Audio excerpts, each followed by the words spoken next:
Day 4 ತಾಟಕವಧೆ ಮತ್ತು ಅಹಲ್ಯ ಉದ್ಧಾರ. ತಾಟಕವಧೆ.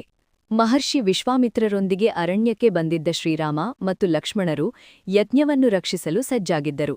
ಆ ಅರಣ್ಯವು ಗಾಢವಾದ ಕತ್ತಲೆಯಿಂದ ಕೂಡಿದ್ದು ಋಷಿಗಳ ತಪಸ್ಸಿಗೆ ಅಡ್ಡಿಯಾಗುವ ರಾಕ್ಷಸರ ವಾಸಸ್ಥಳವಾಗಿತ್ತು.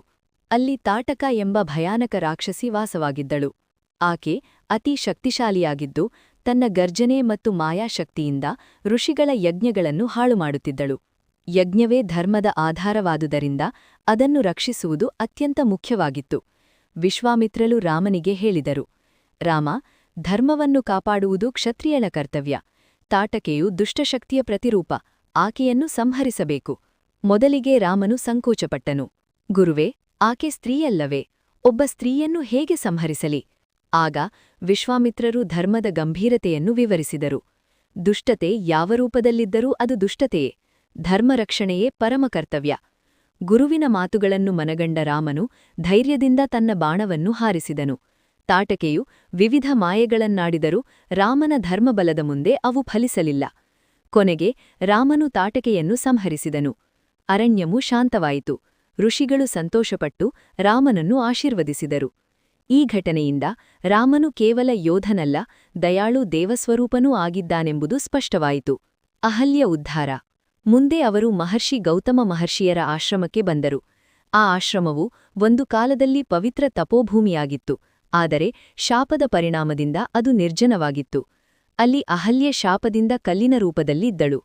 ಇಂದ್ರನ ವಂಚನೆಯಿಂದ ಕೋಪಗೊಂಡ ಗೌತಮರು ಆಕೆಗೆ ಶಾಪ ನೀಡಿದ್ದರು. ನೀನು ಕಲ್ಲಿನ ರೂಪದಲ್ಲಿ ಉಳಿಯಬೇಕು.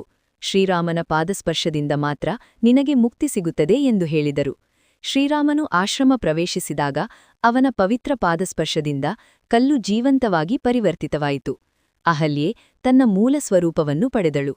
ಆಕೆ ಶ್ರೀರಾಮನಿಗೆ ಕೃತಜ್ಞತೆಯನ್ನು ವ್ಯಕ್ತಪಡಿಸಿ ಪ್ರಣಾಮ ಮಾಡಿದರು. ಆ ಸಂದರ್ಭದಲ್ಲಿ ಗೌತಮ ಮಹರ್ಷಿಯೂ ಮರಳಿ ಬಂದು ಆಕೆಯನ್ನು ಸ್ವೀಕರಿಸಿದರು. ಈ ಘಟನೆಯಿಂದ ರಾಮನು ಕೇವಲ ಯೋಧನಲ್ಲ, ದಯಾಳು ದೇವಸ್ವರೂಪನೂ ಆಗಿದ್ದಾನೆಂಬುದು ಸ್ಪಷ್ಟವಾಯಿತು. ಈ ದಿನದ ಮಹತ್ವ. ತಾಟಕವಧೆ. ಧರ್ಮಕ್ಕಾಗಿ ದುಷ್ಟಶಕ್ತಿಯನ್ನು ಸಂಹರಿಸುವ ಕರ್ತವ್ಯ. ಅಹಲ್ಯ ಉದ್ಧಾರ. ಕರುಣೆ ಮತ್ತು ಪವಿತ್ರತೆಯ ಶಕ್ತಿ.